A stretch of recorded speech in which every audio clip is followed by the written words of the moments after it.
ప్రశ్నలు, సందేహాలు. మీ అనుభూతి అని చెప్పవచ్చు. మీ సంకల్పాలు, మీరు తీసుకున్న నిర్ణయాలు.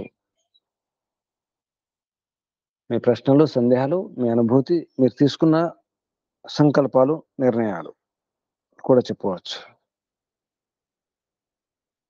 లేదా మీరు కలిగిన మార్పు కూడా చెప్పవచ్చు. ఏ మార్పు జరిగింది ఈ ఉపనిషత్తు తర్వాత? మీకేం అర్థమైంది? ఎటువంటి మార్పు జరిగింది మీ ఆలోచనల్లో, మీ భావాల్లో, మీ నిర్ణయాల్లో, మీ అలవాట్లలో, మీ జీవన శైలిలో ఏమైనా మార్పు వచ్చిందా? అది కూడా చెప్పవచ్చు. చెప్పండి. ఓం.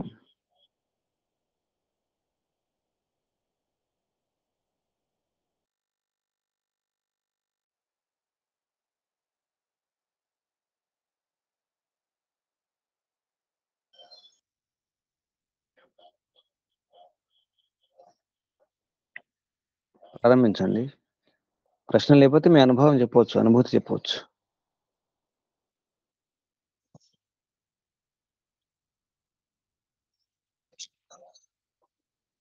అందరూ చెప్పే ప్రయత్నం చేయండి, ఎందుకంటే ఉపనిషత్తు పూర్తి చేసుకున్నాం కదా.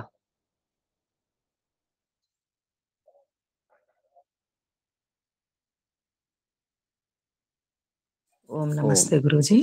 చెప్పండి అమ్మా. ఈ ఉపనిషత్తు ద్వారా ఓం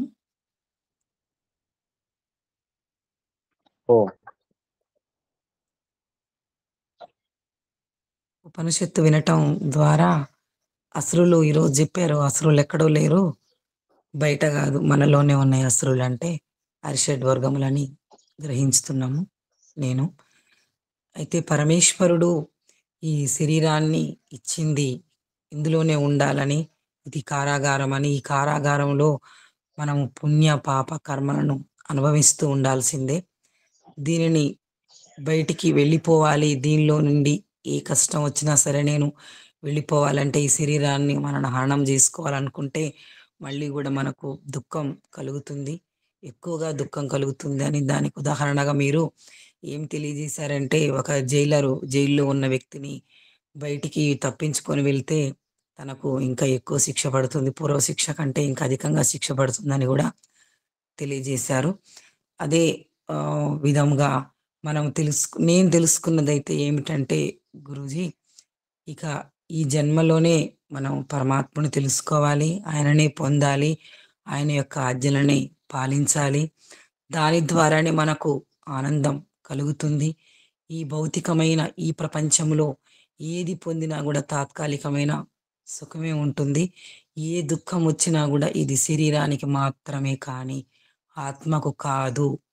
ఏ బంధువుల గురించి, బాంధవ్యాల గురించి అయినా కూడా అది శరీరానికి సంబంధించిందే. ఈ జన్మలోనే మనం దాన్ని పొంది మనం తెచ్చుకున్న పాపకర్మని పుణ్యకర్మను అనుభవించినట్టయితే మనం మళ్ళీ మంచి చేసుకుంటే మంచి జన్మ వస్తుంది. కానీ అలా కాకుండా అన్ని కూడా ఇక్కడే సంశేషం అంటే ఏమీ లేకుండా నిర్విషయం చేసినట్టయితే మనకు ఈ జన్మను వదిలిన తర్వాత మనకు మోక్షాన్ని పొందాలి. దానికోసమే ఎంతో ప్రయత్నము చేయాలని నేను నిర్ణయించుకున్నాను గురూజీ. మీ యొక్క ప్రవచనాలంటే ఈ ఒక ఉపనిషత్తు ద్వారా, ఉపనిషత్తులోని వాక్యాలు కొన్ని ఉన్నా మీరు చెప్పే చాలా విషయాలను తీసుకొస్తున్నారు. మనం రోజు వారి ఏమేమి అనుభవిస్తున్నాము, ఏమి చూస్తున్నాము అనే చాలా విషయాలని తెలియజేస్తున్నారు ముందుగా. దాని ద్వారా చాలా జ్ఞానాన్ని పొందినాను.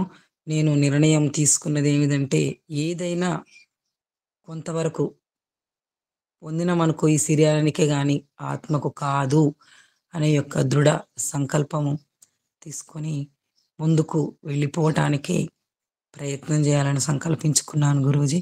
ఇదంతా మీరు చెప్పటం వల్లనే ఇంతకు ముందు కంటే ఇప్పుడు నాలో చాలా మార్పు వచ్చింది. నేను అంటే స్వవిషయాలు చాలా ఉన్నవి, వాటిని అధిగమిస్తూ దాన్ని ఏం కాదు కానీ జరగని పోనీలే అనే దాంతో నేను జీవనం గడపటానికి ప్రయత్నం చేస్తున్నాను గురూజీ. ప్రతిరోజు మీరు ఉదయాన్నే ఉదయం సాయంత్రం వరకు మనం ఏదైనా పొంది దుఃఖాన్ని బాధని ఆలోచించినా కూడా పొద్దున్నే లేవగానే కళ్ళు తెరుస్తూనే మీ యొక్క వాక్యాలను, మీ యొక్క అమృత వాక్యాలను వింటూ దానిని అది వేరే, ఇంకా దాన్ని మనం తీసేసుకోవాలి, అది అవసరం లేదు మనకి అనే ఆలోచనను మీరు మాకు అందిస్తున్నారు. అందులో నేను చాలా అనుభవాన్ని పొంది సంతోషంగా ఉంటున్నాను గురూజీ. దానికే మీ ప్రేరణ. మీకు శిరస్సు వంచి మీ పాదములకు నమస్కారం. ఓం నమస్తే గురూజీ. ధన్యవాదములు. శుభం. ప్రయత్నం చేయండి, దీన్ని ఉపయోగించుకునే ప్రయత్నం చేయండి. విద్యను, బ్రహ్మ విద్యను. మార్పు వస్తుంది. ఎన్నో సమస్యలకు పరిష్కారం కూడా కనిపిస్తుంది మనకు. ఇంకా ఎవరైనా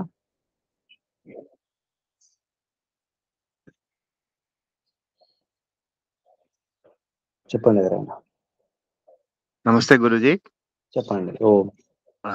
అనుభూతి విషయంలో గురుజీ, ఇంతకుముందు ఉపనిషత్తు చదువుతా ఉంటే అర్థమయ్యేది చాలా తక్కువ. ఇప్పుడు మీ ప్రవచనాలు విన్న తర్వాత చదువుతుంటే చాలా బాగా అర్థమవుతుంది గురుజీ. అదొక అనుభూతి. ఇంకొకటి, నిన్న చెప్పిన విషయంలో సమర్పణ భావంతో ఓం నమ శివాయ అని చెప్పి ఎక్కడికో వెళ్ళిపోయారని చెప్పారు.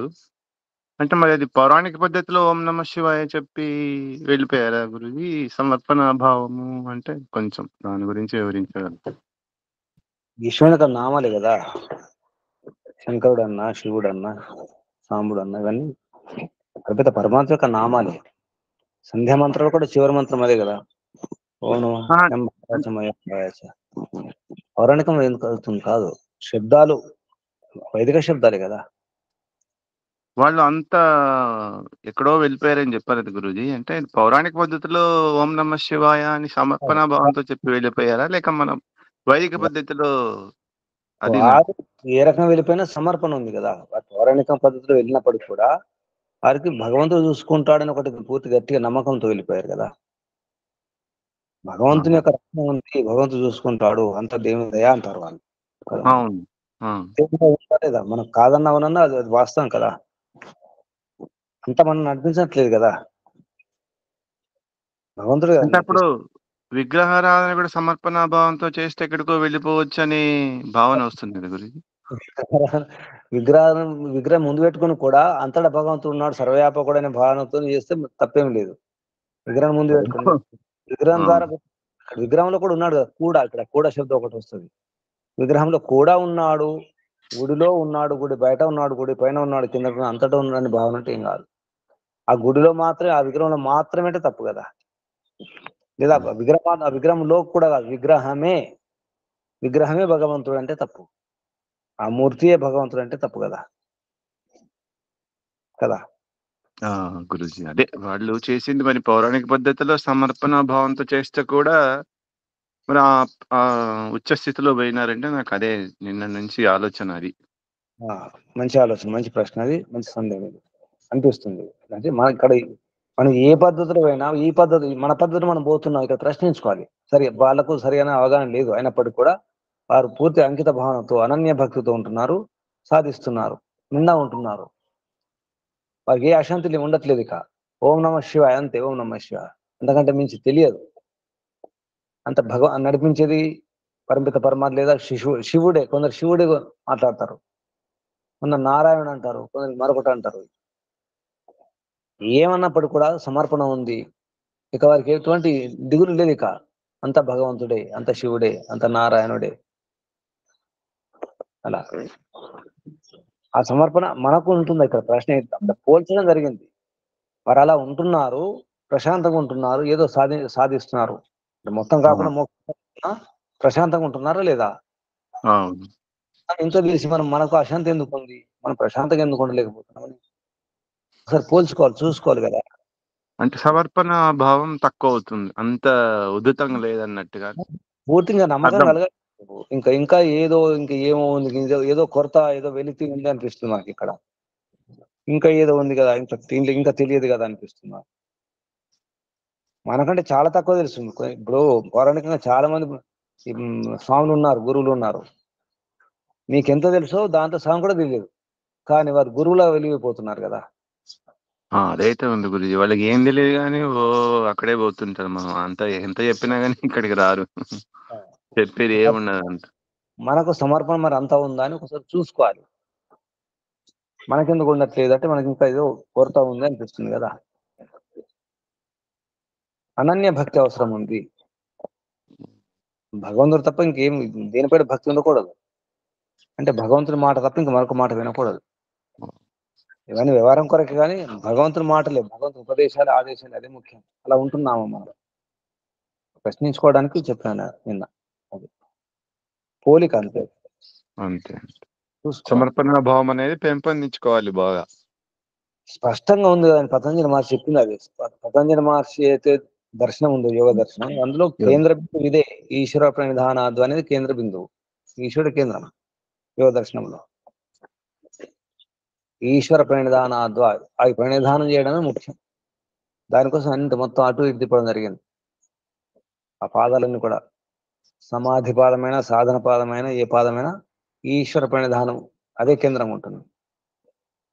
ఆ క్రమంలోనే ఈశ్వరుడు అంటే ఎవరు అంత చెప్పడం జరిగింది. క్లేశకర్మ విపాకాశే అపరామృష్ట పురుష విశేషేశ్వర ఈశ్వర నిరతిశయం సర్వజ్ఞ బీజం సయేష పూర్వేషామపి కాలే అనవచ్ఛేదాత్. సయేష పూర్వేషామపి గురు కాలేన అనవచ్ఛేద. అవును.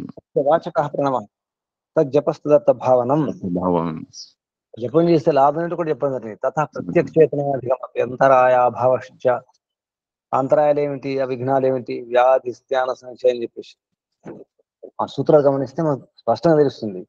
ఈశ్వర ప్రణిధానమే సమర్పణ భావనే ముఖ్యము. భక్తి విశేషాత అక్కడ చాలా స్పష్టంగా చెప్పింది. భక్తి విశేషాత అంటే విశేషమైన భక్తి. భక్తి యొక్క విశేషం వలన ఈశ్వర తమ అనుగ్రహణాతి అవిధ్యాన మాత్రేణ సమాధి లాభం, సమాధి ఫలితం కూడా లభిస్తుంది. సమాధి యొక్క దాని కలిగే లాభం కూడా కలుగుతుంది, సమాధి ఫలం కూడా కలుగుతుంది. సమాధి వలన లాభం, సమాధి ఫలం. సమాధి ఫలం ఏమిటి? మోక్షమే. ఆ సమాధి యొక్క లాభం ఏమిటి? మనసు ప్రశాంతంగా ఉంటుంది, ఏ అశాంతి ఉండదు, ఏ భయం ఉండదు. ఇవన్నీ కూడా లాభాలు, ఎన్నో లాభాలు ఉన్నాయి. ఆ సూత్రాలు గమనిస్తే చాలా స్పష్టంగా తెలుస్తుంది. అదే ముఖ్యం యోగ దర్శనంలో. అష్టాంగ యోగాలు కూడా ద్వితీయ పాదంలో, సాధన పాదంలో కూడా అంతే. యమనియమాలు చెప్తూ మళ్ళీ అక్కడ చివరికి సమాధి అంటే మళ్ళీ అన్ని పక్కన పెట్టే పరమాత్మ యొక్క దర్శనం చేసుకోవడం, ఈశ్వర దర్శనం చివరికి అసంప్రజాత సమాధితో. అటుమాటికి ఈశ్వరుడే. మనం ఇన్ని నేర్చుకుని అయినప్పుడు కూడా ఇంకా ఎందుకు మనకు ఆ స్థితి రావడం లేదు, ఆ ప్రశాంత స్థితి ఎందుకు రావడం లేదు? అదే సమర్పణ భావ లోపమే అంటారా గురుజీ? మనం పూర్తిగా కొంత తెలిసిన పర్వాలేదండి. ఇప్పుడు ఇంత చాలా తెలుసుకున్నాం నిజం చెప్పాలంటే. అంటే అలా అని చెప్పేసి సంతృప్తి పడకూడదు. కానీ అవును గురుజీ, ఇది స్పష్టంగా నా విషయంలో చాలా విన్నాం, చాలా తెలుసుకున్నాం, చాలా మనం చాలా అవగాహన ఉంది కూడా. కానీ ఎందుకు మనకు సమర్పణ భావన రావట్లేదు అంటే ఇంకా పూర్తిగా నమ్మకం కలగట్లేదు అన్నమాట. ఇంకా అంకితం కాలేదు. మనం అంకితం కావడం అవసరం ఉంది. నిజానికి ఇంత కనుక తెలిస్తే ఆ పౌరాణికులు కనుక వారు ఇంకా ఎక్కడో ఉంటారు. అవును, చాలా చాలా తెలుసు వాళ్ళకంటే మనకు. కానీ లోపం ఒకటే, మనం ఇంకా సమర్పణ లేదు మనకు పూర్తిగా. వారికి ఉంది. ఇది సైకాలజీ. నిజానికి ఏదో ఒక విషయం తీసుకుని దాన్నే మీరు మాటి గుర్తు చేసుకోండి. రామ అన్న కృష్ణ అన్న నష్టం ఏం లేదు నిజానికి. మనం రామ అంటే ఏదో అనుకుంటాం, మరి రామ అని చెప్పేసి రాముడు మాత్రం, రాముని యొక్క ఆకారం మాత్రమే కాదు, రాముని భగవంతుడుగా చూస్తున్నారు కదా, కృష్ణుని భగవంతుడుగా చూస్తున్నారు కదా ఈ రూపంలో. కొందరు పోషముల మహిషముల పేరుతో కూడా చూస్తారు, దేవత పేరుతో. ఈ దేవత మొత్తం దేవి పురాణం ఉంది కదా. అసలు దేవే ముఖ్యం. అసలు ఈ శివుడు గాని, నారాయణుడు గాని, వీళ్ళందరూ బ్రహ్మ, వీళ్ళందరూ కూడా దేవి యొక్క సంతానమే, పుత్రులే. కాబట్టి అసలు మూలం దేవియే కదా. నిజానికి భగవంతుడి పేరే దేవి. షణ్ణో దేవి రభిష్ట అని మనం సంధ్య మంత్రాలు చెప్పుకుంటూనే ఉంటాం. షణ్ణో దేవి దేవి అని చెప్పేసి కదా. భగవంతుడి పేరు దేవి కూడా, దేవత కూడా కదా. కానీ వారికి తెలియదు. మనం కూడా దేవి అంటాం, మనం కూడా దేవిని ఉపాసిస్తాం. అసలు మా సంధ్య మంత్రులు మొట్టమొదటి మంత్రం శన్నో దేవి, చెన్నోదేవి బెస్ట్. ఉపాసకులు కదా. అవును గురుజీ. అలా ఇది గమనిస్తే చాలా విషయాలు అర్థమవుతాయి. ధన్యవాదాలు గురుజీ. మీ ప్రవచనాలు విన్న తర్వాత చాలా చాలా ఇంకా అంటే సమర్పణ భావం ఎట్లా పెంపొందించుకోవాలనేది బాగా నేర్చుకోవాలని ఒక సంకల్పం బాగా వచ్చింది గురుజీ. ధన్యవాదాలు, చాలా చాలా నిండా ధన్యవాదాలు. మునగండి, నిండా మునిగిన వరకు చలి ఉండదు, సగం మునిగితే చలి. అది గురుజీ. సగం మునగండి, అంతే, నిండా ఒకసారి మునిగిపోతే ఇంకా చలి ఉండదు. చల్లే ఉండండి. ప్రయత్నం చేయండి. ధన్యవాదాలు గురుజీ, చాలా చాలా ధన్యవాదాలు. నమస్తే, ఓం నమస్తే. ఇంకెవరైనా ప్రశ్నలు సందేహాలు ఉంటే అడగండి, లేకపోతే మీ అనుభవం చెప్పండి, మీలో కలిగిన మార్పులు చెప్పండి. ఎవరైనా నమస్తే గురూజీ.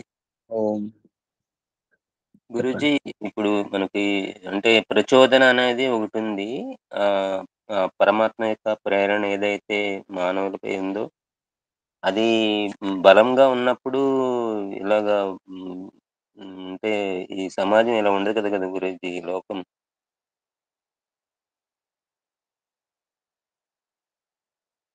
అది విశ్వాసం, పరమాత్మ పట్ల విశ్వాసం ఉన్న వాళ్ళు ఉన్నారు, లేని వాళ్ళు ఉన్నారు, ఆస్తికులు నాస్తికులు ఉన్నారు.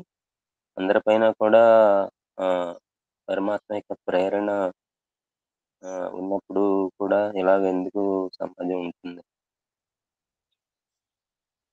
భగవంతుని ప్రేరణలో పక్షపాతం లేదు, అందరి పట్ల సమానంగా ఉంటుంది ప్రేరణ. తీసుకోవడం కొందరు తీసుకోరు.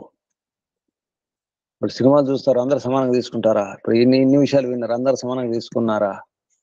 వారి వారి రుచి అభిరుచి, వారి వారి సంస్కారాలు, వారి అయిష్టాలు ఇవన్నీ ఉంటాయి. ఆత్మ స్వతంత్రం కదండి. పాపం చేయొచ్చు, పుణ్యం చేయొచ్చు కదా. తీసుకోవచ్చు, తీసుకోకుండా ఉండొచ్చు, చేయవచ్చు, చేయకుండా ఉండొచ్చు, వంకర కూడా చేయొచ్చు. ఇష్టం కదా, ఆ స్వతంత్రం ఉంది కదా. అలా గనక ఆ స్వతంత్రం లేక గనక ఉంటే ఆ అపరాధం, ఆ నేరం భగవంతుని పైనే ఉంటుంది.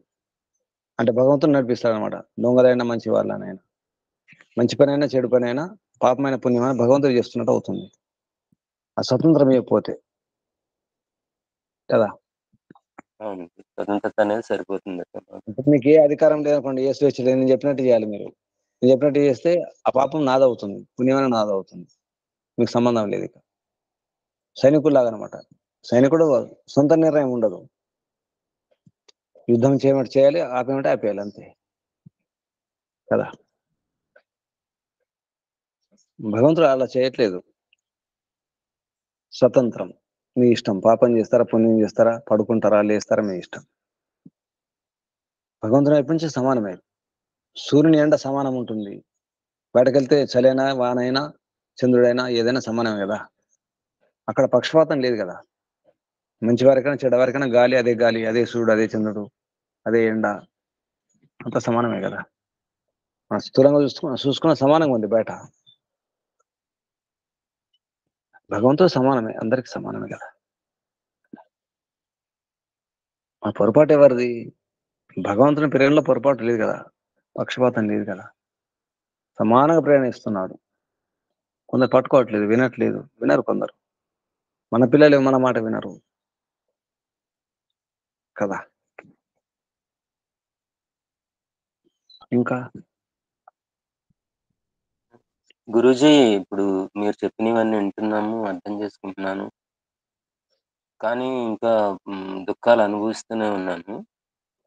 దానికి కారణాన్ని అన్వేషిస్తే ఒకటి, నేనుంటున్న నా కుటుంబం పట్ల బంధం, అలాగే సమాజం పట్ల బంధం అనేది ఉంది. ఈ రెండిటి నుంచి దూరంగా వెళ్తేనే తప్ప ఈ బ్రహ్మకు దగ్గర కాలేము, దుఃఖాలు నుంచి విముక్తి కాలేమని అర్థమవుతుంది గురూజీ. అందులో ఉంటూ కూడా చేయటం అనేది కొంచెం ఇది ప్రయత్నం చేస్తున్నా అసాధ్యంగానే ఉన్నది. ఈ మనసుని ఎవరు ఆపరు కదా. ఇంట్లో ఉండండి, ఎక్కడైనా ఉండండి, మనసుని ఎవరు ఆపరు కదా. మనసుని మనమే పట్టుకోవాలి కదా. మనసుని మనమే నడిపించాలి కదా. మీరు ఇంట్లో ఉన్నారా, బయట ఉన్నారు కాదు, దూరం వెళ్ళిపోవడం కానే కాదు. దూరం వెళ్ళిపోతే అది పారిపోయినట్టు అవుతుంది, సోమర్థనం అవుతుంది, పిరికితనం అవుతుంది.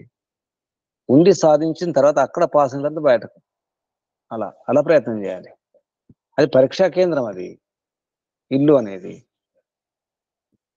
పరీక్షలో ఏ ప్రశ్నకు సమాధానం రావట్లేదు అని చెప్పేసి పారిపోతే, పరీక్ష రాకుండా ఉంటే ఏ ప్రశ్నకు నాకు సమాధానం రాదని పారిపోయినట్టు అవుతుంది. ఎన్ని ప్రశ్నలు సమాధానం రాయగలుగుతారో రాయండి, ప్రయత్నం చేయండి, పరీక్షించుకోవాలి. ఇల్లే నిజానికి నేర్పించేది, ఇల్లే. ఇంటి నుంచే మనం బయటకు వచ్చి ప్రయత్నం చేయాలి. దూరంగా వెళ్తేనే కానీ. నిజానికి ఉన్నది ఏమిటి? మనసులో కదా. మనసుని ఎవరు ఆపుతారు? మనసుని ఎవరు ఆపలేరు, పట్టుకోలేరు కదా, మన ఇష్టం కదా. మనసులో ఎక్కడున్నారు అని చూసుకోవాలి. నాలో రజోగుణం ఉందా, తమోగుణం ఉందా, సత్వగుణం ఉందా, లేదా మోహం, రాగద్వేషాలు, మోహాలు ఏమైనా ఉన్నాయా, అక్కడ చూసుకోవాలి. నేను ఎక్కడున్నాను? రాగంలో ఉన్నానా, ద్వేషంలో ఉన్నానా, మోహంలో ఉన్నానా, ఎక్కడ ఉన్నాను చూసుకోవాలి. ఎవరు ఆపట్లేదు నిజానికి. మనం అంటాం కానీ ఎవరు ఆపరు, ఎవరు ఏం చేయట్లేదు. మన మనసుని మనమే, అసలు భగవంతుడు కూడా నడిపించడం లేదు మన మనసును మనమే నడిపిస్తున్నాం. రాగం ఉంచుకున్నా, ద్వేషం ఉంచుకున్నా, మోహం ఉంచుకున్నా, ఏది ఉంచుకున్నా మనం ఉంచుకుంటున్నాం, మనం పెంచుకుంటున్నాం అంతే. భగవంతుడు సహకారం ఉంది. ఆ పొరపాటు ఏమిటో, ఆ లోపం ఏమిటో పట్టుకొని ప్రయత్నం చేయండి. ఎక్కడో పారిపోవడం, ఇంట్లో ఉండి కుదరదు అనుకోవడం, చేతులెత్తేయడం, అది పిరికితనం, సమర్థనం అవుతుంది, పురుషార్థహీనం అవుతుంది. నిజానికి అక్కడే ఉంది. నేను కూడా గమనించినాను, ఇంట్లో గమనించి బయటకు వచ్చినాను. ఇప్పుడు మీలాగా నేను కూడా ఆ స్థితిని అనుభవించినాను కదా. ఇంట్లో చూసుకోవాలి, ఎక్కడున్నాను, మాటి గమనించాలి, ఎక్కడున్నాను, అసలు ఇంట్లో ఉండగలుగుతానా లేదా. ఇంట్లో ఉండలేమంటే అర్థం ఏంటి అంటే మోహం తగ్గుతుందని అర్థం. అప్పుడు ఏం చేయాలి? తొందరపడడం అవసరం లేదు. మీరు ఎవరైనా తొందరపడి వైరాగ్యం వచ్చేసిందని చెప్పేసి అనుకోకండి. ఒకసారి ఇబ్బందులు వచ్చినప్పుడు, కష్టాలు వచ్చినప్పుడు, రోగాలు వచ్చినప్పుడు, బాధలు వచ్చినప్పుడు అనిపిస్తుంది, ఎంత ఏమిటి, తంటాలు ఏమిటి, కష్టాలు ఏమిటి, పారిపోవాలి, వెళ్ళిపోవాలి, ఇక్కడ ఉండకూడదు, నాకు వైరాగ్యం వచ్చేసిందని చెప్పేసి ఒక భ్రమలో ఉంటాం. అది వైరాగ్యం కానీ కాదు. వైరాగ్యం అంటే జ్ఞానపూర్వకంగా, విద్యాపూర్వకంగా, వివేకంతో ఉండాలి. వైరాగ్యం అంటే దాని వైరాగ్యం అంటారు. రాగము విశిష్ట రాగం, వివేకంతో కూడుకున్న రాగం ఉండాలి. వైరాగ్యం విడిపోవడం, పారిపోవడం కాదు. చాలా మంది తెలియదు. నేను కూడా అనుకున్నాను, అకస్మాత్తుగా ఏం రాలేదు. నేను 10 ఏళ్ళు 20 ఏళ్ళు గమనించి, చేసి, చూసి, రకరకాలుగా ప్రయత్నం చేసి, రకరకాల వ్యవస్థలు చూసుకుని, అప్పుడు చూసుకుంటూ గమనించుకుంటూ మెల్లిమెల్లిగా బయటకు రావాలి. తొందరపడకండి. ఇప్పుడు ఇవన్నీ విన్న తర్వాత ఇక ఈ కుటుంబం వద్దు, ఈ భార్య వద్దు, ఈ పిల్లలు వద్దు, ఈ పరివారం వద్దు అంటే అని ఊరికే తొందరపడి పారిపోయే ప్రయత్నం చేయకండి. మళ్ళీ వెనక్కి వెళ్ళాల్సి వస్తుంది. చాలా మంది ఇట్లాంటి పొరపాటు చేస్తుంటారు, వైరాగ్యం వచ్చేసింది చెప్పేసి. వైరాగ్యం కానే కాదు అది. మనది పౌరాణిక వ్యవహారం కాదు కదా. బుద్ధిపూర్వకంగా, పురుషార్థంతో ప్రయత్నం చేయాలి. ఎక్కడున్నంతే మళ్ళీ ఆశ్రమంలో కూడా అంతే. ఆశ్రమంలో కూడా బంధనం ఉంటుంది కదా. బయటకు వెళ్ళినంతే. ఎక్కడికి వెళ్ళినా అసురులు ఉంటారు. ఇందాక చెప్పుకున్నాం కదా, ఎక్కడికైనా వెళ్ళండి అసురులు ఉంటారు, ఇంట్లో ఉన్నా బయట ఉన్నా. ఇంట్లో ఉండి అక్కడే తయారు కావాలి. నిజానికి తయారు కావాల్సింది అక్కడే. అసలు ప్రశిక్షణ కేంద్రం అదే, ఇల్లే. మనకు వాతావరణం కొరకు అంటే ఇంటి నుంచి, ఇంట్లో ఉన్నప్పుడు అన్ని ఉంటాయి, బంధువులు, వాళ్ళు వీళ్ళు, పిల్లులు, పేరెంటాలు, విందులు, పోవడాలు, రావడాలు ఇవన్నీ ఉంటాయి. మీరు వెళ్ళకండి, చెప్పండి. ఆ ధైర్యం ఉండాలి కదా, ఆ సాహసం ఉండాలి కదా. తట్టుకునే శక్తి ఉందా చూసుకోండి. అంటే నా అనుభవం చెప్తాను, నేను చేసింది అదే. ఏమున్నా ఏమి లేకున్నా నేను ముందు చెప్పేవాడిని, నాకు అది ఇష్టం ఉండదు, నేను రాను, ఆ పూజకు రాను, ఈ పూజకు రాను, మీ ఇష్టం మీరు చేసుకోండి, నేను మాత్రం రాను. అంత ధైర్యం ఉందా? మన బంధువులను ఎవరు బంధువులు అనుకుంటున్నాం మనము? ఎవరిని బంధువులు అనుకుంటున్నాం అక్కడ గమనించండి. మనం ఎవరిని బంధువులు అనుకుంటున్నాం, ఎవరు మిత్రులు అనుకుంటున్నాం, ఎవరు మనవారు అనుకుంటున్నాం, అది మన ఇష్టం కదా, మన నిర్ణయం కదా. తొందరపడి వైరాగ్యం అనుకోకండి, తొందరపడి లేకపోతే పారిపోకండి, లేకపోతే చేతులెత్తేయకండి, నాతో కాదు, ఇంట్లో ఉన్నాను కాబట్టి ఇంట్లో ఉంటే ఇలాగే ఉంటుంది, నా బతుకింతే అంటే అనుకోకండి, ఈ జన్మకింతే, అలా కూడా చేతులెత్తకూడదు. ఓడిపోయేది లేదు కదా, ఎందుకు ఓడిపోవాలి? మనసును పట్టుకునే ప్రయత్నం చేయండి. ఏమైనా లోపం ఉంటే నా లోపం అని ఒప్పుకోవాలి. నిజానికి నాలో ఉన్న లోపమే, నాలో ఉన్నటువంటి మోహమే, నాలో ఉన్నటువంటి రాగమే, నాలో ఉన్నటువంటి ద్వేషమే అని ఒప్పుకోవాలి. ఆ పశ్చాత్తాపం ఉండాలి. మనం ఎదుటివారిని మనం వేసి చేస్తాము, వారి వల్ల వీరి వల్ల అని చెప్పి. వారి వల్ల వీరి వల్ల ఏం లేదు, మన వల్ల నిజానికి అంతా. అది మన ఇష్టం. ఎవరి నిర్ణయం వారు తీసుకోండి, తొందరపడకండి. ఏమైనా అటువంటి వైరంగా అనిపిస్తే నాకు చెప్పండి, నాతో మాట్లాడండి. ఎందుకంటే ఇవన్నీ అనుభవించి వచ్చినాను నేను. ఎలా ఉంటుందో మళ్ళీ వెనక్కి వెళ్ళకూడదు, అలా ఉండాలి. సమాధానం ఉండాలి. ఎవరైనా ప్రశ్నించడం సమాధానం ఉండాలి. ఇంటి వారిని ప్రశ్నించవచ్చు, తర్వాత బయట వారు ప్రశ్నించవచ్చు. ఇప్పుడే వైరాగ్యం వెళ్ళిపోయినారు, ఏం సంగతి అని చెప్పి అడగవచ్చు కదా. అప్పుడు మన స్థితి ఏమిటి? అప్పుడు దొంగల్లాగా, నేరస్తులాగా సమాధానం లేకుండా ఉండకూడదు. సమాధానం ఇచ్చే విధంగా ఉండాలి, బుద్ధిపూర్వకంగా.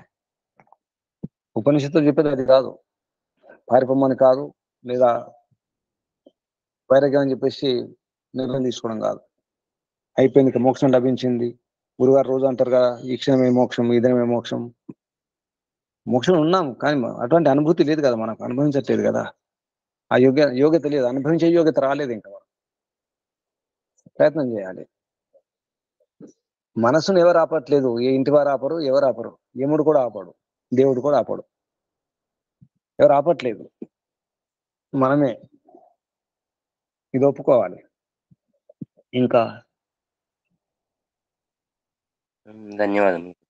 ఇటువంటి ఆలోచనలు, భావాలు వస్తే నాతో మాట్లాడండి. ఎవరైనా వస్తాయి, కానీ దానికి ఉపాయం ఉంది, పద్ధతి ఉంది. మనం నడిపించాలి, ఇంటి వరకు కూడా మెప్పించాలి, ఒప్పించాలి. అది రావాలి. చేసిన చిన్న వయసు కానీ ఇంట్లో ఒప్పించింది, మెప్పించింది, చెప్పింది వాళ్ళకు, నేను ఉండలేను, నా పరిస్థితి ఇది, నా అలవాట్లు, నా భావాలు అని చెప్పేసి అలా చెప్పడం రావాలి కదా. వయస్సు సంబంధం లేదు. 10 ఏళ్ల వయసా, 20 ఏళ్ల వయసా, 50 ఏళ్ళు, 60 ఏళ్ళు, 70 ఏళ్ళు కాదు, ఎన్నేళ్ళు అనేది కాదు. లోపల, మన లోపల ఉన్న సంస్కారాలు ఏమిటి పట్టుకొని గట్టిగా చెప్పే ఆ ధైర్యం, సాహసం ఉండాలి. తెగించాలి, తప్పదు కదా. మనం ఉండగలుగుతాం ఇంట్లో అంటే మనం ఒప్పుకుంటున్నాం కదా. ఇంట్లో ఉండలేని స్థితి ఉంటే అసలు ఎందుకు ఇంట్లో ఉంటున్నాం? ఉన్నాం కదా. ఇంట్లో ఉంటున్నామంటే మనకి ఇష్టం ఉంది. సరే, శారీరకంగా ఉంటాం, మానసికంగా ఉండట్లేదు కదా. మనసులో ఇష్టం లేకుండా తింటున్నాను, ఇష్టం లేకుండా అంటే మన మనసును చంపుకుంటాం, ఆత్మ చంపుకుంటాం. ఆత్మ హనోజన, ఆత్మహననం అవుతుంది, ఆత్మ వంచన అవుతుంది కదా, ఆత్మ ద్రోహం కదా, అది పాపం కదా. అంటే మనం అంటాం నా కోసం కాదండి, కానీ మనం చేస్తున్న లోపల మళ్ళీ మన కోసం ఉంటుంది. అది వాస్తవం, అది ఒప్పుకోవట్లేదు మనం. చివరికి ఆత్మసంతృప్తి కొరకే చేసేదంతా. ఆత్మ కోసం. ఆత్మానం ప్రేమం భవతి, యాజ్ఞవల్కుడు మైత్రితో చెప్పిన మాటలు బృహదారణ్యక ఉపనిషత్తులు వస్తాయి. అది ఎవరిని ప్రేమించని దానికి ఆత్మ కొరకు ప్రేమిస్తారు, తన కోసం తనే. ఎవరైనా భార్య, భర్త అయినా, పిల్లలైనా, గురువైనా, శిష్యుడైనా, ఎవరైనా ఆత్మానం ప్రియం భవతి, అది సూత్రం, అంతే. అది సత్యం. ప్రయత్నం చేయండి, ఎవరికి వారు. శుభం. ఇంకెవరైనా?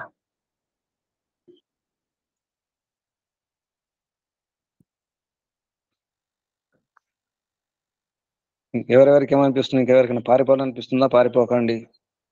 దానివల్ల మన ధర్మానికి చెడ్డ పేరు వస్తుంది. పారిపోతే సోమరులు అయితే, పురుషార్థం చేయకుండా ఉంటే వైదిక ధర్మానికి, ఈ మార్గానికే చెడ్డ పేరు వస్తుంది. మన వలన చెడ్డ పేరు వస్తుందంటే మనకు పాపం, అది పాపం చుట్టుకుంటుంది. దానికి సిద్ధాంతం మంచిది, ధర్మం మంచిది, అన్ని మంచిది, కానీ మన వలన అటువంటి తప్పులు జరుగుతున్నాయి. కొందరు అదే చేస్తున్నారు, ఆర్య సమాజం పేరు చెప్పుకుంటూ, వైదిక ధర్మం పేరు చెప్పుకుంటూ, రకరకాల ఉపన్యాసాలు, ఉపదేశాలు ఇస్తూ, రకరకాల వ్యవహారాలు చేస్తూ, అందువల్ల ఏమవుతుంది? ఆర్య సమాజం వాళ్ళు ఎలా ఉంటారు, వైదిక ధర్మీయులు ఎలా ఉంటారు, ఈ మార్గంలో ఉన్న వాళ్ళు ఎలా ఉంటారు అని చెప్పి చెడ్డ పేరు వస్తుంది. మన ఇంటి వాళ్ళు తిడుతున్నారు, మీరు ఆర్య సమాజం వాళ్ళు ఇలా ఉంటారని చెప్పేసి. మనలో అహంకారం కూడా వచ్చేస్తుంది. కొంత వినగానే తెలిసిపోయింది, అయిపోయింది, ఇక మోక్షం పొందినానని చెప్పేసి, నేను పండితుని అయిపోయినాను, యోగిని అయిపోయినాను అని చెప్పేసి అహంకారం వచ్చేస్తుంది. విద్యా అహంకారం, అన్నిటికంటే చెడ్డ అహంకారం ఇది. మదం ఉంటుంది, అంటే ధనంతో అహంకారం వస్తుంది, కొందరికి పదవితో, అధికారంతో వస్తుంది. కానీ విద్యా అహంకారం అనేది చాలా లోతుగా, చాలా సూక్ష్మంగా ఉంటుంది, చాలా భయంకరం. ఇది మహా చెడ్డది, ఇది.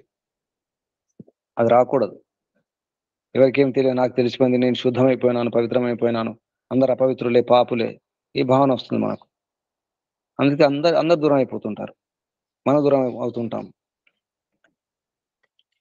మన పొరపాటు మనం పట్టుకోవాలి. తప్పులెన్నవారు తండోపతండములు గురుజనులకెళ్ళ నుండు తప్పు. తప్పులెన్నవారు తమ తప్పులేరు గరయ్య విశ్వదాభిరామ వినరవేమ. అది మనం చేస్తున్నాం, అందుకే ఇలా ఉన్నాం.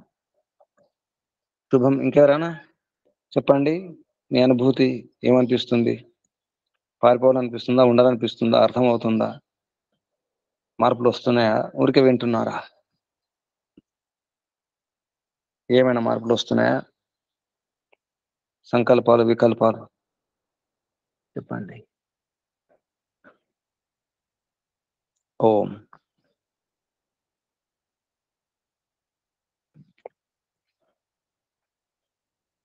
ఇంకెవరైనా? ఎవరు లేరా? ఓం నమస్తే గురూజీ. చెప్పండి అమ్మా. చాలా మార్పులు వచ్చాయి గురూజీ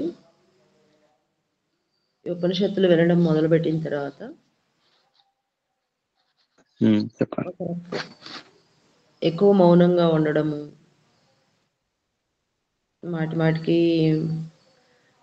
మాట్లాడకుండా ఉండడము, ఎంత అవసరమో అంత మాట్లాడడము, ఏది చేయాలి, ఏది ముఖ్యమో, ఏది గౌణము, అంటే ఏది అవసరమో ఏది అనవసరమో తెలుసుకొని చేయడము, ఇట్లాంటివన్నీ చాలా మార్పులు. చాలా అనుభూతి కూడా వినేటప్పుడు చాలా సంకల్పాలు కూడా తీసుకోవడం జరుగుతుంది గురించి. అవి ఎంతవరకు చేస్తాము అనేది పక్కన పెడితే చాలా సంకల్పాలు, ఇట్లా ఉండాలి, ఇది చేయకూడదు, అది చేయకూడదు, వినేటప్పుడు ఆటోమేటిక్గా లోపల నిర్ణయం అయిపోతుంది గురించి. దాన్ని మాటికి ఏ రోజుకి ఆ రోజు, ఈ రోజు క్లాస్లో విషయం ఇది, ఈ రోజు ఇట్లా ఉండాలని చెప్పారు గురూజీ, ఇట్లా మనం మనసుకు ట్రైనింగ్ ఇవ్వాలి, ఇట్లా ప్రతి రోజుకి ఆలోచిస్తూనే ఉన్నాము. అట్లా ఉండడానికి ప్రయత్నిస్తూనే ఉన్నాను గురూజీ. చాలా మార్పులు తెలిసినవి గమనిస్తూ కూడా ఉన్నప్పుడు చాలా ప్రశాంతంగా, అవి అట్లా ఆచరిస్తూ ఉన్నప్పుడు చాలా ప్రశాంతంగా కూడా అనిపిస్తుంది గురూజీ. హాయిగా, ఏ భారము, ఏ భయము ఏవి లేకుండా చాలా ప్రశాంతంగా కూడా అనిపిస్తుంది గురూజీ. శరీరం హాయిగా ఉంది, మనసు హాయిగా ఉంది, చాలా ప్రశాంతంగా అనిపిస్తుంది గురూజీ. ధన్యవాదాలు గురూజీ. నమస్తే. భగవంతుని కృప, మీ సంస్కరణలు బట్టే తీసుకుంటారు ఎవరైనా. మన లోపల ఏ సంస్కరణ దాన్ని ఆకర్షిస్తాయి అన్నమాట, అది గమనించాలి. పూర్వజన్మ చేసిన సాధన బట్టే ఉంటుంది. అందుకే నిరాశ రాకుండా ప్రయత్నం చేయండి. వారికి ఏదో కలుగుతుంది, నాకు రావట్లేదని చెప్పేసి బాధపడకూడదు. మన సంస్కరణ బట్టి మనం తీసుకుంటాం, మనం కూడా కొన్ని గ్రహిస్తాం. అందరూ అన్నింటిని గ్రహించరు, కొందరు కొన్ని గ్రహిస్తారు. ఎవరి శ్రద్ధను బట్టి, ఎవరి రుచిని బట్టి, వాళ్ళ అభిరుచిని బట్టి గ్రహించడం జరుగుతుంది. కానీ ఎంతో కొంత మేలు అవుతుందా లేదా, ఉపయోగించుకుంటున్నామా లేదా చూసుకోవాలి, వాడుకుంటున్నామా లేదా. ఇంతకుముందు చెప్పినాను, వాడుకోకపోతే దరిద్రం అయిపోతాం, దౌర్భాగ్యం అవుతుంది. వాడుకోవాలి. ఇంకెవరైనా? నమస్తే గురూజీ. ధన్యవాదాలు. శుభం. ఓం. అప్పలనాయుడు గారు, గోవింద గారు. ఓం నమస్తే గురూజీ. గారు చెప్పండి అమ్మా.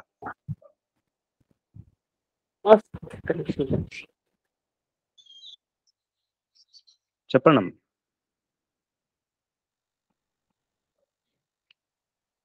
ప్రశాంతమ్మ గారు.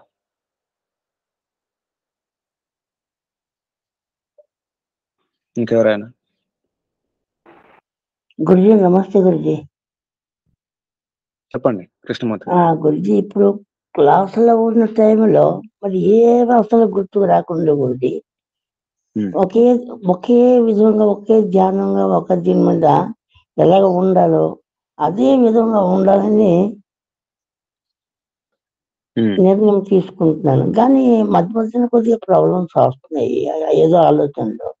కానీ ఏది వచ్చినా సరే మానసిక స్థితి సరిగ్గా ఉంచుకోవాలనేసి అనిపిస్తుంది గురు. ఎలాంటి విధముగా భోజనం ప్రయత్నం చేయండి. భోజనం అనుకూలంగా ఉందా లేదా, శరీరం అనుకూలిస్తుందా లేదా, శరీరం సహకరిస్తుందా లేదా చూసుకోవాలి. శరీరం కూడా చూసుకోవాలి. మనం భోజనం ఎటువంటి భోజనం తీసుకుంటున్నాం, ఎటువంటి వాతావరణం ఉంది, దానికి కారణం ఏంటో చూడండి. కారణం పట్టుకోండి, గురుజీ కారణం ఏంటో చూసుకోండి. గురుజీ ప్రయత్నం చేయండి. నేను ఆత్మను, నేను చైతన్యం, నేను ఆత్మ అని చెప్పేసి గట్టిగా అనుకోండి, గట్టిగా నిర్ణయం చేసుకోండి. అలా గురుజీ ప్రయత్నం చేయండి. గురుజీ చూసుకోండి, కారణం పట్టుకునే ప్రయత్నం చేయాలి ఎవరికి వారే. గురుజీ ఇంకా ధన్యవాదాలు గురుజీ. ఓం ప్రశాంతమ్మ గారు ఓం నమస్తే గురూజీ. చెప్పండి అమ్మా. చాందోగ్య ఉపనిషత్తు మనకి ముందు నుంచి అన్ని ఉపనిషత్తులు విన్నప్పుడు మనం 3 చేయవలసిందే అని నాకు తెలిసింది గురూజీ. ఉపాసన, కర్మ ఇవన్నీ మన జ్ఞానం పొందడం. 3 జ్ఞాన, ఉపాసన, కర్మ ఈ త్రివిధములు చేయకపోతే మనం భగవంతుడికి మాకు కావాల్సిన మన ఆనందం, జీవన లక్ష్యమైన ఆనందం, మోక్షం పొందడం కష్టమని నాకు అర్థమైంది గురూజీ. కానీ ఈ ఉపనిషత్తు విన్నాక ఇది ఉపాసన చాలా మంది మీరు ఎక్కువ అనేవారు అనమాట. అన్ని వింటున్నారు కానీ మీరు ఏమీ చేయట్లేదు అంటే ఇప్పుడు పౌరాణిక పద్ధతిలో వాళ్ళకి కనిపిస్తుంది, మన బాహ్యంగా కనిపించదు కాబట్టి అది మనం ఏమీ చెయ్యట్లేదు అనుకుంటారు. కానీ ఈ ఉపనిషత్తు విన్న తర్వాత గురూజీ నా దృఢంగా అది సంకల్పం అయింది. మనం ఏది చేయక్కర్లేదు, మనం భగవంతుడి మీద సమర్పించుకొని మన ఆత్మని, ప్రాణం కంటే అన్నిటికంటే ముఖ్యమైనది భగవంతుడే. ఆ భగవంతుడికి ఇవ్వాల్సింది మన ఆత్మ సమర్పణ. ఆ ఆత్మ సమర్పణ చేయాలంటే దానికి ఈశ్వర ప్రణిధానం, దానికి సాధన ఓంకారమే. ఓంకార ఉపాసనతోనే మన మనస్సుని కంట్రోల్ చేసి మన అతని ఆత్మ పరమాత్మతోని కంబైన్ అవ్వచ్చని ఈజీగా అది అర్థమైంది గురించి. ఇది మనం అది చాలా మార్పు. ఇప్పుడు ప్రతిదానికి ఎప్పుడు దుఃఖం వచ్చినా ఏది వచ్చినా ఆ ఓంకారాన్ని మనసులో అనుకుంటేనే ఆటోమేటిక్గా అది తెలుస్తుంది గురించి. చాలా మార్పు అనేది, కంట్రోల్ చేయడం అనేది మనకి ఆలోచనలు రాకుండా ఉండడానికి అది ఎంతో ఉపాధి కల్పించింది. ఈ ఉపనిషత్తులో చాలా ఎఫెక్ట్ అయితే నాకు కలిగింది గురించి. మనం ఇప్పుడు ప్రేయర్ చేసిన, మెడిటేషన్ చేసిన స్థిరత్వం అనేది కొంచెం కొంచెం వస్తుంది. కానీ ఈ దాంట్లోనే గురించి మీరు ఇందాకలా అన్నారు, మనం చెప్పే ధైర్యము ఉండాలి. దేనికి మనం వెళ్తున్న పద్ధతికి ఇంకో పద్ధతికి ఎగ్జాంపుల్గా చెప్తున్నాను గురించి నేను. అప్పుడు మనం చెప్తే మనం కాదు, మనం రాము అని అన్నా సరే మనకి కొన్ని విషయాల్లో మొండిగా మనం చెప్పినప్పుడు ఇది మనం మొండితనం అనుకుంటున్నారు గురుజీ. అది మరి వాళ్ళకి వదిలేయాలి వాళ్ళ ఆలోచనలకే అనిపించింది. కానీ మీరు ఇందాక లక్ష్మణరావుతో చెప్పినప్పుడు అప్పుడు ఆ పాయింట్ కోసం కూడా నాకు అలాగే అనిపించింది. మనం అది అహంకారం అని అనుకోకూడదు, కానీ ఇందులో వచ్చేటప్పుడు కొంచెం మన నిగ్రహం, ఆ మొండితనం లేకపోతే వైదిక పద్ధతిలో ఈ ప్రస్తుత కాలంలో ఉండడం కూడా కష్టమే. అది అహంకారం కింద అందరూ భావిస్తే మనం అది అనుచితమేమో అనిపిస్తుంది గురించి నాకైతే. అది మనకి విద్య ఎప్పుడు పొందుతూనే ఉండాలి, మన జ్ఞానం అలా మనకి. ఎందుకంటే ఇది చాలా జ్ఞానం ఉంది, దాంట్లో మనకి చిన్న డ్రాప్ కూడా మనకి తెలియదు, తెలుసుకుంటున్నాము మేమైతే ఇప్పుడు. అందులో ఈ ప్రపంచంలో ఉండేటప్పుడు వ్యవహారికంగా కొన్ని మన వైదిక పద్ధతిలో ఉండాలంటే కొంచెం నిగ్రహము, మొండితనం కూడా ఉండాలనిపిస్తుంది గురించి నాకైతేనే. లేకపోతే మనల్ని ఆలిదారిలోకి తెచ్చుకోవడానికి, లేకపోతే మనం ఏది చెయ్యట్లేదు, బాహ్యంగా కనిపించదు కాబట్టి మనం ఏది చెయ్యట్లేదు సాధన అని కూడా అనుకుంటున్నారు గురించి. ఆచరణలో, వ్యవహారంలోనే మొన్న మీరు అన్నారు, మా వ్యవహారంలోనే మార్పు తెలిస్తేనే మనకు తెలుస్తుంది మనం భగవంతుడికి నిజంగా నమ్మేమా లేదని. అదైతే ఖచ్చితంగా నాకు అనిపించింది. ఇప్పుడు కొన్ని మనకి దుఃఖాలు ఏది వచ్చినా సరే ఆ టైంకి ఇన్స్టెంట్గా కొంచెం బాధ కలిగిన తర్వాత ఇన్స్టెంట్లో మర్చిపోతున్నాం, ఇది నాకు కాదు. కానీ నేను ఏవైనా అక్కడ నా తప్పు నేను చేసుంటే అది నేను మారాలి అని మనం ఆ మార్పు అయితే మనకు కలుగుతుంది గురించి. వాస్తవం అంతే. మొండితనం ఉండాలి కదా, మొండితనం బయటకు ఉండకూడదు, మొండితనం లోపల ఉండాలి. మన గట్టితనం అనేది అది మొండితనం అనుకుంటే గట్టితనం చెప్పండి, పేరు మార్చండి కొంచెం. అవును మొండితనం గురుజీ, అనకుండా కానీ మనము లోపల ఇప్పుడు దృఢత్వం. కొన్ని అది చెయ్యము అంటే తప్పు అయిపోతుంది గురుజీ. అది చెయ్యము అన్నామంటే అది తప్పు అయిపోతుంది వాళ్ళకి. అది మనకి దాన్నే మన అహంకారం అని అనుకుంటున్నారు. అనుకుంటారు. కాకపోతే మనము వారికి నచ్చజెప్పే ప్రయత్నం చేయాలి ప్రమాణాలతో, తర్కముతో, బుద్ధితో. ఆ రకం ప్రయత్నం అది చెప్పేటప్పుడు అవును కూడా మనం కొంచెం ఏం చేయాలంటే వారిని దారిలో పెట్టే ప్రయత్నం చేయాలి. అంటే వారిని మార్చే ప్రయత్నం చేయాలి. మన లోపల అది ఉండాలి మన లోపల. అంటే వారి పిల్లలు అనుకోవాలమ్మా. పెద్ద వయసు కావచ్చు, మనకంటే గొప్పవాళ్ళు కావచ్చు కొన్ని విషయాల్లో. కానీ ఈ కానీ విషయంలో మాత్రం పిల్లలు. ప్రపంచంలో అందరూ అలాగే ఉన్నప్పుడు మనం ఎంతమందిని మారుస్తాం గురుజీ? అంత మార్చే కెపాసిటీ అంటే మనకు అంటే రాలేదు కదా. మన పిల్లల పట్ల ఎటువంటి వ్యాయారం చేస్తాం? చిన్న పిల్లలు ఉన్నప్పుడు మారం చేస్తారు, తినమంటారు, ఏమంటారు, మొండికేస్తారు. అప్పుడు ఏం చేస్తాం? ఎంతో ప్రయత్నం చేస్తాం కదా. ఆ అవును గురుజీ. రకంగా అంటే వారు మారిపోతారని కాదు, పెద్ద ఆశించకూడదు. వారందరూ ఆ, మారిపోవాలి, అదే ప్రపంచం గురు. మారిపోవాలి అని పెద్ద ఆశించకూడదు. ఆశ నిరాశ అవుతుంది, దురాశ ఉమ్, అవుతుంది నిజానికి ఎక్కువ ఆశిస్తే. అటువంటి అవును అత్యాశయం పెట్టుకోకూడదు. ప్రయత్నం ఏంటంటే మన పిల్లలు అనుకోవాలి. అంటే ఇప్పుడు మన తల్లిదండ్రులు కావచ్చు, అర్థం కానప్పుడు మనం చెప్పేటప్పుడు ఆ పిల్లలకు అని చెప్పాలి. ఇప్పుడు జ్ఞాన వృద్ధులు, వయోవృద్ధులు వేరు, జ్ఞాన వృద్ధులు వేరు కదా. అవును మన గురుజీ, జ్ఞానం అంతే. మనమే వృద్ధులం, ఇప్పుడు పెద్దలం మనమే. మన ఉమ్, మొండితనం లోపల కాదు కదా, మొండితనం అనకుండా గట్టితనం లేదా దృఢత్వం ఉండాలి లోపల, పక్క ఉండాలి అవును. అంతే. ఉమ్, అప్పుడు వారు కూడా లాగే ప్రయత్నం చేస్తారు, మనం నొప్పించే ప్రయత్నం చేస్తారు. వారు కూడా అవును ప్రయత్నం గురు. చేస్తారు కదా. అప్పుడు మనం ఎక్కడ ఉన్నామని చూసుకోవాలి. మనం అటు పోతున్నామా, వారు ఇటు వస్తున్నారా. ఒక్కోసారి వారు కూడా గట్టిగా ఉంటారు కదా, అవును గురుజీ, వాళ్ళు కూడా కట్టుకుంటారు. కూడా గట్టిగా ఉంటారు కదా. అప్పుడు ప్రమాణాలు పెట్టాల్సి వస్తుంది, తర్కం పెట్టాల్సి వస్తుంది. లేదా వాళ్ళు సైంటిఫిక్ వైజ్ఞానికంగా అంటారు, అప్పుడు కూడా మనం చూపించాల్సి వస్తుంది ఆ సైంటిఫిక్ ఏంటో. అక్కడ భేదం ఉమ్, చూపించాలి. అక్కడ ఉన్నటువంటి ఆ లొసుగులు ఏమిటి, అక్కడ ఉన్నటువంటి ఆ బలహీనత ఏముంది, ఆ మార్గంలో ఏది సంపూర్ణం. సరే, మీరు వారు చెప్పేది కూడా కొన్ని వాస్తవాలు ఉంటాయి. అంటే కొంతవరకు వాళ్ళకు కూడా బాగానే ఉంటాయి, అవును గురుజీ. తీసుకోవాలి. ఉమ్, అంతవరకు తర్వాత నెక్స్ట్ ఏంటి అని అడగాలి. కేవలం శరీరం అంటే కాళ్ళు వేలు గోళ్ళే కాదు కదా. శరీరం అంటే మొత్తం అవును అన్ని ఉండాలి, అన్ని ఉండాలి కదా, కళ్ళు చెవులు ముక్కులు అన్ని ఉండాలి కదా. అది అవును చెప్పాలి. గురుజీ. ఇప్పుడు శరీరం అన్నప్పుడు అన్ని ఉండాలి కదా. మరి అన్ని ఉన్నాయా? ఇప్పుడు ఒక బొమ్మ గీస్తారు, బొమ్మ గీసినప్పుడు కన్ను గీయకుండా, తల గీయకుండా ఇదే మొత్తం శరీరం అంటే ఒప్పుకుంటారు ఎవరైనా? ఒప్పుకోరు కదా. ఒక మానవ శరీరం బొమ్మ గీసినప్పుడు మొత్తం శరీరంలో అన్ని భాగాలు అన్ని చూపించాలి కదా. అవును. ఇప్పుడు మనం ఏమంటున్నాం? మా దాంట్లో ఈ సిద్ధాంతం, ఈ మార్గంలో మొత్తం శరీరం సంపూర్ణం, అన్ని అన్ని ఉన్నాయి, అన్ని అంగాలు ఉంటాయి ఇక్కడ. ఉమ్, కానీ ఆ మార్గంలో అన్ని అంగాలు లేవు కదా, కొంచెం తక్కువ ఉన్నాయి కదా. అవును. ఇంకా ముందు పెట్టాల్సి వస్తుంది. అప్పుడు వాళ్ళు వాళ్ళు అంటే ఆ రకంగా చెప్పేటప్పుడు చాలా టెక్నిక్ గా చెప్పాల్సి వస్తుంది. వాళ్ళు ఏ ఉమ్, భావనతో అడుగుతున్నారు. ఒకసారి వాళ్ళు మనల్ని అంటే అటువంటి వారు ఏం చేస్తారంటే టెస్ట్ చేస్తారు, పరీక్ష చేస్తారు. మనం ఎంత గట్టిగా ఉన్నాం, ఎంత దృఢంగా ఉన్నాం, ఎంత అవగాహన ఉంది. ఉమ్, పరీక్ష కూడా చేస్తుంటారు.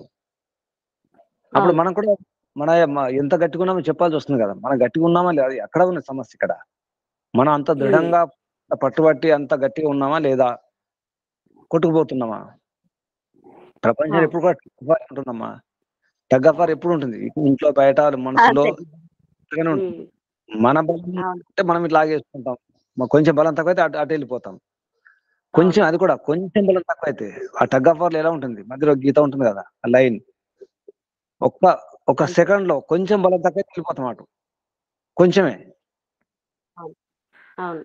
అక్కడ గమనించాలి, మనం కొట్టుకుపోతున్నామా అలా. ఇక్కడ గెలవడం ముఖ్యం, అటు వారిని ఇటు మొత్తం లాగేయడం అని కాదు. టగ్ ఆఫ్ వార్ లో మొత్తం లాగడం ఉండదు కదా, మొత్తం అందరూ రావడం ఉండదు.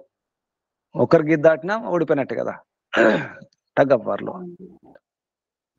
ఇక్కడ విషయం ఒకటే ఉంది, మనం ఈ సిద్ధాంతం, ఈ ధర్మం పట్ల గట్టిగా ఉన్నామా లేదా, దృఢంగా ఉన్నామా లేదా అనేది ముఖ్యం. అంతే. అక్కడ గమనించాలి. వారు గట్టిగా ఉన్నారు, తెలియకుండా గట్టిగా ఉంటున్నారు.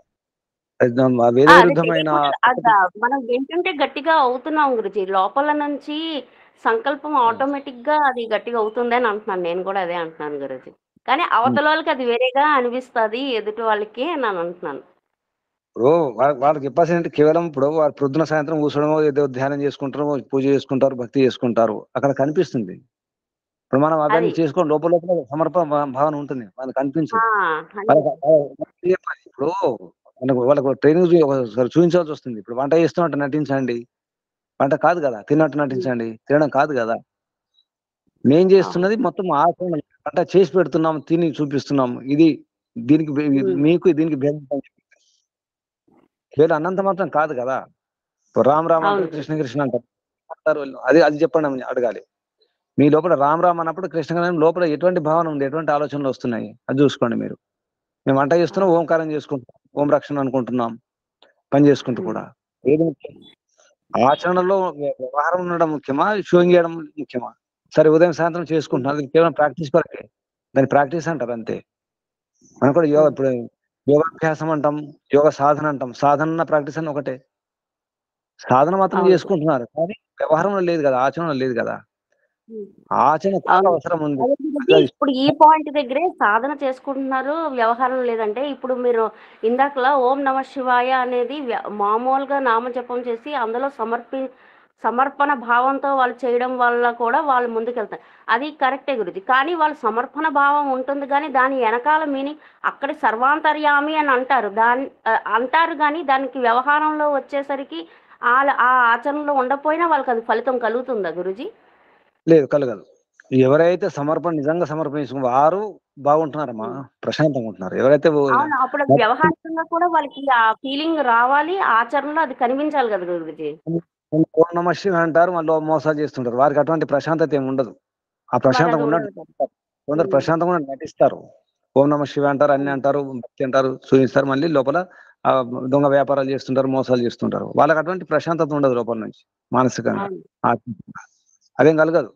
ఎవరైతే నిజంగా నిండా ఉండి ఓం నమ శివాయ అంటున్నారో, పౌరాణికంగా పెద్ద ఏం తెలియదు కానీ సమర్పణ, అవును అటువంటి వారు బాగుంటున్నారు. అటువంటి వారు ఎంతమంది వెలిగిపోతున్నారు కదా, స్వాములుగా, బాబాలుగా, గురువులుగా అవును చూస్తున్నాం మనం. నటించే వారు తర్వాత బండారం బయటపడుతుందమ్మా, అట్లా అనుకోకండి. ఎవరైతే అటువంటి అవును నటన చేస్తున్నారో, పెద్ద పెద్ద బాబాలు కూడా జైల్లో ఉన్నారు కదా ఇప్పుడు. అవును నటించిన వారు పెద్ద పెద్ద బాబాలుగా పేరు గడించిన వారు జైల్లో ఉంటున్నారు ఇప్పుడు, ఉన్నారు కదా. అవును నటించకుండా మామూలు సామాన్యంగా ఉండి సమర్పణ చేసుకుని పెద్ద శాస్త్రాలు తెలియకుండా ఉన్నారు, హాయి ప్రశాంతంగా అక్కడక్కడ ఆశ్రమాల్లో ప్రశాంతంగా వాళ్ళు కూడా బాగానే ఉంటున్నారు. అక్షరం ముక్క రాదు మళ్ళీ. అటువంటి వాళ్ళు కూడా ఉన్నారు కదా. అంటే మన అవును దేశమే కాదు, పౌరాణికమే కాదు, క్రైస్తవులు కావచ్చు, ముస్లింలు కావచ్చు, బౌద్ధులు, జైనులు, ఎవరైనా కావచ్చు, ఏ సంప్రదాయమైనా కావచ్చు, ఎవరైతే నిండా ఉన్నారో వారు బాగానే ఉన్నారు. ఎవరిని ఏమన్నారు, ఎవరిని బలవంతం చేయరు, కానీ వాళ్ళు బాగానే ఉంటారు, ప్రశాంతంగా ఉంటారు, హాయిగా ఉంటారు. అలా ఎందరో అవును ఉన్నారు. కూడా గొప్ప గొప్ప ఇప్పుడు ఆనంద ఎవరు అంటారు కదా, కేరళ అమ్మ, అయితే గురించి ఇంకా ఇప్పుడు ఎవరు ఉన్నారు ప్రారంభ అటువంటి వాళ్ళు. కర్మల వల్ల కొంతమంది అవును మాట కట్ అవుతుందమ్మా, మాట కట్ అవుతుంది. లేదు గురించి చెప్పండి. వినిపిస్తుంది. ఇప్పుడు ప్రారంభ మీ కర్మల మాట వల్ల కూడా వాళ్ళకి ఆ జ్ఞానం కలిగిపోయినప్పుడు మనం ఎంత లాగినా వాళ్ళకి అది అర్థం కాదు కదా గురుజీ. లేకపోతే పురుషార్థం వల్ల అది వాళ్ళు కొన్నాళ్ళకైనా అది సాధించగలరు అంటారా? గట్టిగా ఆశిస్తాం కానీ పూర్వజన్మ సాధన కూడా ఉండాలమ్మా. మనం ఎక్కువ మనం పెద్ద అనుకోకూడదు, వాళ్ళ తప్పు ఒప్పు పాపం పుణ్యం తర్వాత. కానీ ఇప్పుడు మనకు అర్థమవుతుందంటే ఏదో పిల్లలు కొంత ఉన్నారు గురుజీ. సాధన ఉండాలి అమ్మా. పూర్వజన్మ సంస్కారాలు ఉంటేనే అది రుచిస్తుంది.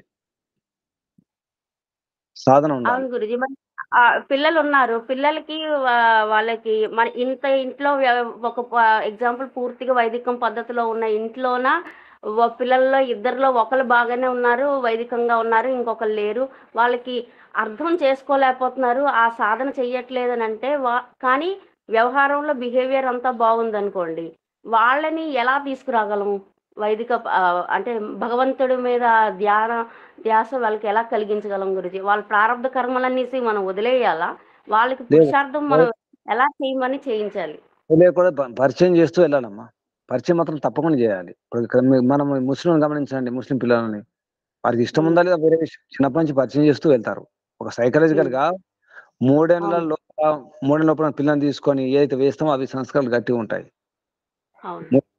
సైకలాజికల్ అంటే ఈ శరీరం యొక్క ధర్మం ఉంది. 3 ఏళ్ల లోపల నుంచి చేస్తే వాళ్ళు గట్టిగా ఉంటారు.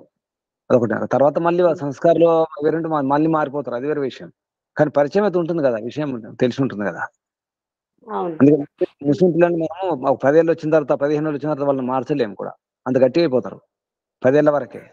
ముస్లిం పిల్లలు చిన్నప్పటి నుంచి పంపిస్తారు మసీద్ పేరుతో చేస్తారు కదా. అతను మనకి చేయట్లేదు కదా, చిన్నప్పుడు పట్టుకొని పరిచయం చేయడం, బ్రెయిన్ వాష్ చేయడం చేయట్లేదు కదా. మరి ఇప్పుడు కూడా ప్రయత్నం చేయాలి, పరిచయం చేసే ప్రయత్నం చేయాలి. ఇది మన వేదం అంటే గొప్పతనం, ఇది మన శాస్త్రాలు, ఇవి మన ఋషి మహర్షులు, ఇది మన రాముడు, మన కృష్ణుడు, మన దేశం, మన సంస్కృతిని పరిచయం చేయాలి కనీసం. తర్వాత వాళ్ళ ఇష్టం, వాళ్ళ సంస్కారం చివరికి పనిచేసి మళ్ళీ పూర్వజన్మ సంస్కారాలే, మీకైనా నాకైనా ఎవరికైనా. ఎవరిని ఆపరు. పిల్లల్ని కంటాం కానీ మొత్తం వాళ్ళ జీవితం, వాళ్ళ మొత్తం భవిష్యత్తును కనలేం కదా. అవును. సంస్కారాలు అని మొత్తం మనం ఇచ్చిన సంస్కారాలు మొత్తం ఏమి ఉండవు, వారి సంస్కారాలు కూడా ఉంటాయి. అనేక జన్మల సంస్కారాలు ఉంటాయి ఆత్మకు. అయితే ఎవరు బట్టుగా వాళ్ళు ఇప్పుడు నా ప్రారంధం వల్ల నాకు కొన్ని ఆటంకాలు కలుగుతున్నాయి అనుకోండి గురుజీ, నా సాధన వల్ల దాన్ని అధిగమించవచ్చా లేదా? తప్పకుండా అధిగమించవచ్చమ్మా.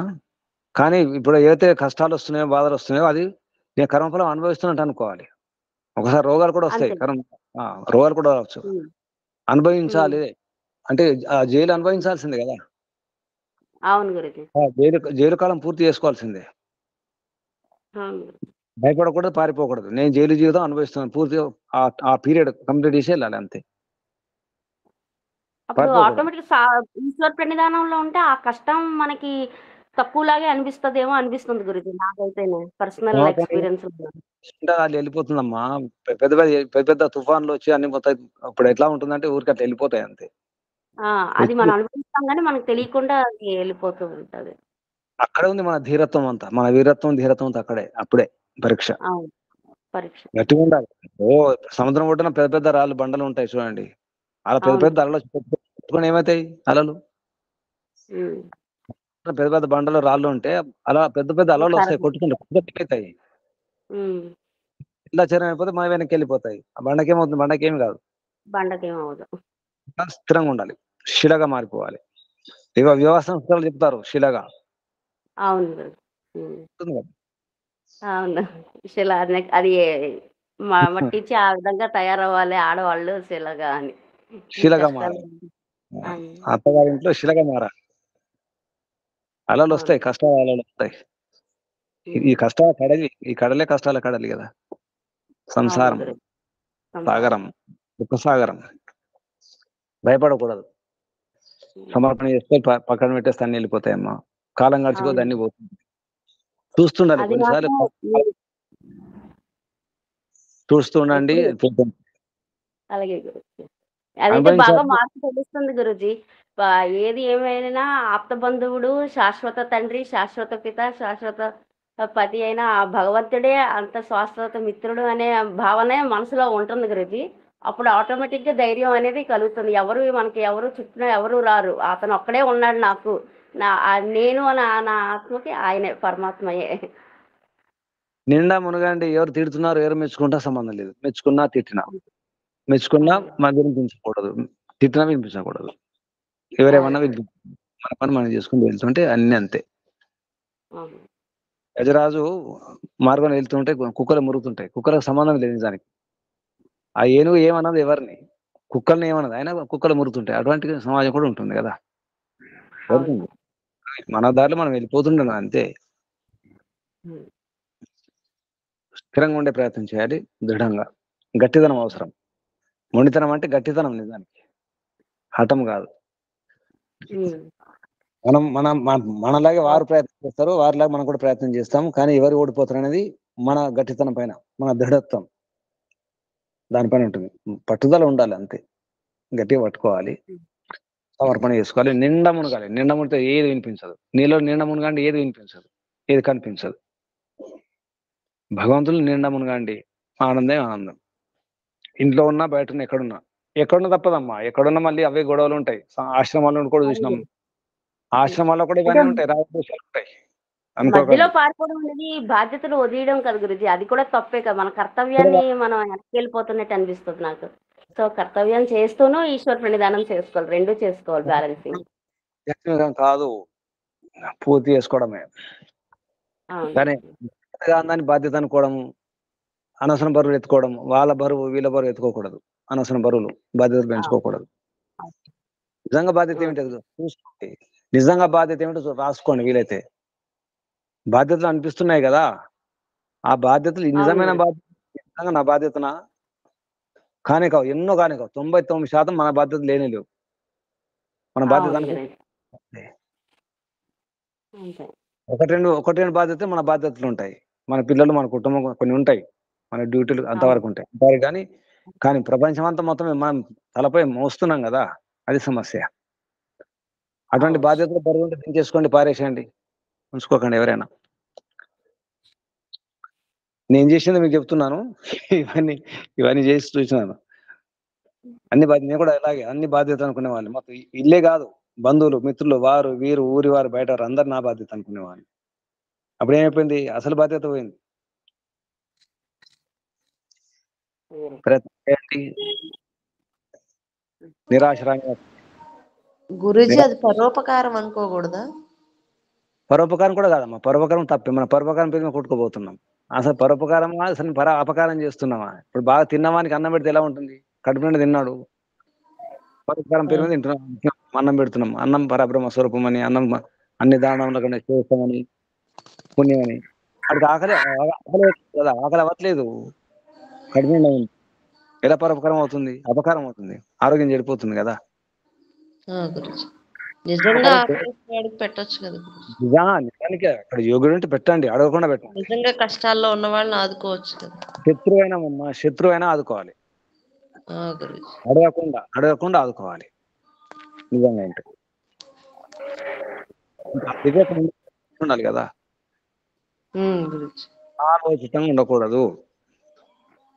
అనవసరంగా ఎవరి జీవితాల్లోకి వెళ్ళకూడదు. చాలా ఇరుక్కుపోతాం మనం, అయ్యో పాపం అనే పేరుతో, సహానుభూతి అనే పేరు. అయ్యో పాపం తగ్గించుకోవాలి. నిజంగా ఉన్నారా, నిజంగా కష్టాలు ఉన్నారా, అడగకుండా చేయండి, ఆదుకోండి. అది సమస్య కాదు, అది పుణ్యం. నిజానికి కష్టాలు ఉన్నవారిని ఆదుకోవడం. శత్రువునే